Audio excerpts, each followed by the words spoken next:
গীতা অধরাকে বলে, আপনি আমাকে মারার জন্য লোক পাঠিয়েছিলেন, এজন্য আপনার নামে থানাতে একটা এফআইআর করব। আগে তো আপনাদের নামে একটা কেস চলছিল মিনু হত্যা, আর এবার আমাকে মারার অপরাধে আপনাদের নামে আর একটা এফআইআর করব। তখন অধরা বলে, আপনি কিছুই করতে পারবেন না, আপনি কি প্রমাণ করতে পারবেন?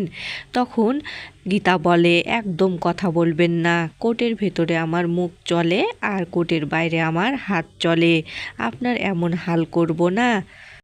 আমার দৃষ্টির শক্তি খুব প্রখর, ওই লোকটাকে তো আমি চিনে ফেলেছি আর ওকে খুঁজে বের করবই। গীতার হুমকিতে অধ্যায় এবার গীতাকে হুমকি দিতে যায়, আর তখনই গীতা অধ্যায়কে মারে আর বলে, বড়দের কথার মাঝখানে কথা বলতে হয় না, একটু ভেবেচিন্তে তোমাকে কথা বলতে হবে। আর প্রমাণের কথা হলো, প্রমাণ তো আমি খুঁজে বের করবই, আর সেটা কোর্টে পেশ করব। আর মিনু হত্যার এবার যে দ্বিতীয় ডেট পড়বে তাতে অধ্যায়কে আমি লকআপে ঢুকিয়েই ছাড়বো। আজকে রাতে আপনারও ঘুম হবে না আর আমারও ঘুম হবে না। আমি তো আমাকে যে গুলি করেছিল তাকে খুঁজে বের করব, আর আপনিও তাকে খুঁজে বের করার চেষ্টা করবেন। তখনই গীতাকে ফোন করে থানার বড়বাবু আর বলে, আপনার তথ্য অনুসারে আমরা কিছু লোককে উঠিয়ে নিয়েছি, আপনি তাড়াতাড়ি আসুন এবং লোকগুলোকে চিহ্নিত করুন। এরপর গীতা সেখান থেকে চলে যায়। অধরা সেন অধ্যায়কে বলে, ওই লোকটিকে ফোন দে, আর ওই কোথায় আছে জান। অধ্যায় লোকটিকে ফোন দিলে লোকটি বলে, আমি লুকিয়ে আছি। তখন অধ্যায় বলে, তুমি ওখানে থেকো, আমি তোমার কাছে দেখা করতে আসছি। অধরা অধ্যায়কে বলে, লোকটিকে কিছুদিনের জন্য লুকিয়ে থাকতে বল। এদিকে তো পড়শি গীতা গীতা করে চিৎকার করে আর গীতাকে কোথাও খুঁজে পায় না। তখন পড়শি নেমে আসে আর পড়ে যেতে লাগলে স্বস্তিক এসে পড়শিকে ধরে নেয়। তখন পড়শি বলে, আপনি কে আমাকে বলুন, আর আপনার এই দাড়ি গোঁফ দেখে আমার মনে হচ্ছে সেই লোকটি, আপনাকে আমার খুব চেনা চেনা লাগছে।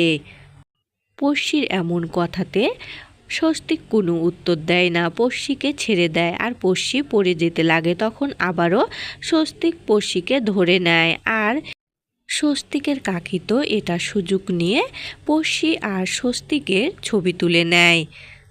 ঈশা বলে, তুমি এদের ছবি তুলছো কেন? তখন কাকি বলে যে এদের ছবি তুলে একটা ড্রামা করব। তখন ঈশা বলে, দাদাভাই তো ভালো, ওর বদনাম করলে ওর যে ক্ষতি হবে। তখন কাকি রেগে যায় আর বলে, তোর এত ভালো মানুষই করতে হবে না। আর ছবিটা গীতাকে পাঠিয়ে দেয়। গীতা তো ছবি দেখে অবাক হয়ে যায়। স্বস্তিকের কাকি বলে, যতই ওদের মধ্যে ভালোবাসা থাকুক না কেন, এ ছবি দেখে ওদের মধ্যে ফাটল ধরবেই। এরপর ছবিটা কাবিয়াকে পাঠিয়ে দেয়। কাবিয়া তো ছবিটা দেখে ভাবে, স্বস্তিক আবার কোন মেয়ের পাল্লায় পড়ল। আর গীতা তো স্বস্তিক আর পড়শির এমন ঘনিষ্ঠ মুহূর্তের ছবি দেখে তার কাকার বলা কথাগুলো ভাবতে থাকে। এরপর গীতা বাড়ি চলে যায়, আর বাড়িতে গিয়েও স্বস্তিক আর পড়শিকে একসাথে দেখতে পায়। আর এটা দেখে গীতা একটু রেগে যায়, আর সে পড়শির রুমে গেলে পড়শি বলে, গীতা এসেছো? তখন গীতা বলে, আজকাল কি আপনি চোখেও দেখতে পাচ্ছেন? তখন পড়শি বলে, আমি অনুভব করে আপনাকে বুঝতে পারছি তাই বললাম। তখন গীতা বলে, আজকাল কি আমার স্বামীকেও আপনি অনুভব করে বুঝতে পারছেন? এ কথা শুনে তো পড়শি কান্নায় ভেঙে পড়ে। তখনই কাবিয়া গীতাকে ফোন করে আর বলে, তুমি বাইরে কেস লড়ছ আর তোমার বাড়িতে তো বড় ধরনের কেস রয়েছে। তখন গীতা বলে, তুমি এটা কি বলছো? তখন কাবিয়া বলে, তোমার স্বামীকে একটা মেয়ের সঙ্গে ঘনিষ্ঠ অবস্থায় দেখতে পেলাম, আর তারপরে তোমাকে ফোন করলাম। তখন গীতা বলে, ওটা তো পড়শি। তখন কাবিয়া বলে, যাকে নিয়ে খুব লেখালেখি চলছে সে মেয়েটা, আর তোমার স্বামী স্বস্তিকের সাথে যার বিয়ে ঠিক হয়েছিল সে। এরপর কাবিয়া ফোনটা কেটে দেয় আর বলে, এবার তো যে বাড়িতে মিনু হত্যা হয়েছিল তাদেরকে আমার প্রয়োজন পড়বে। এরপর কাবিয়া ফোন করে অধরাকে। কাবিয়া অধরা সিনহাকে পরিচয় দেয় নিজের আর বলে, আমার স্বস্তিক মুখার্জির সাথে দুইবার বিয়ে ঠিক হয়েছিল, কিন্তু আমি একবারও স্বস্তিককে বিয়ে করতে পারিনি ওই গীতার জন্য। তখন অধরা বলে, ওই সব আমি জেনে কি করব। তখন কাবিয়া বলে, ওই স্বস্তিক মুখার্জি হচ্ছে গীতা মুখার্জির বর, আর আপনাদের বাড়ির বোর যার আগে বিয়ে ঠিক হয়েছিল সে হচ্ছে ওই স্বস্তিক। আমি গীতা মুখার্জিকে মারতে চেয়েছিলাম, কিন্তু কিছুতে মারতে পারিনি।